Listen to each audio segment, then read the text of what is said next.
ভাই আমি বিজিবি চাকরি করি না, কিন্তু আমি পরিচয় দিছি, ঠিক আছে। কথা বলা ও চলাফেরার ধরন দেখে যে কেউ মনে করতে পারেন বিজিবির কর্মকর্তা তিনি, তবে বাস্তবে তা নয়। মিথ্যা পরিচয়ে বিয়ে করতে গিয়ে ধরা পড়েছেন এই ব্যক্তি, যার নাম কাদের গোলাম ওরফে আব্দুল কাদের। বিভিন্ন জায়গায় তিনি পরিচয় দিতেন বিজিবির অফিসার হিসেবে।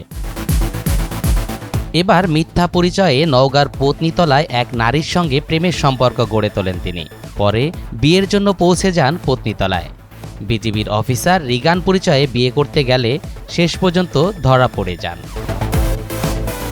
পরে জানা যায় নওগাঁর মান্দার বাসিন্দা কাদের গোলাম এর আগেও বিয়ে করেছেন। 10 বছর আগে তার ডিভোর্স হয়ে যায়। পরে বিভিন্ন সময়ে ভুয়া পরিচয়ে বিভিন্ন নারীর সঙ্গে সম্পর্ক গড়ে তোলার চেষ্টা করতেন তিনি। এই ঈদে জামা জুতো অ্যাক্সেসরিজের ডিসকাউন্ট। আমার বেটি কত জি কি কয় মা ও মুখ খালি কথা কয়, মনে হয় চাকরি করে না নাকি, এরা বেটি আমার কয় তুমি তার বাদ দেও না। ওই চ্যাংরা সবসময় খালি কল দিতে থাকবে বেটির কাছে।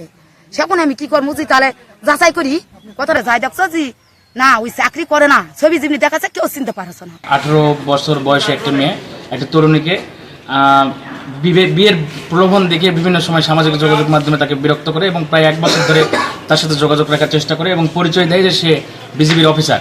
তার মোবাইল ফোনের ফেসবুক, মেসেঞ্জার ও ইমোতে রয়েছে অসংখ্য মেয়েকে বিয়ে করার প্রতিশ্রুতিমূলক মেসেজ।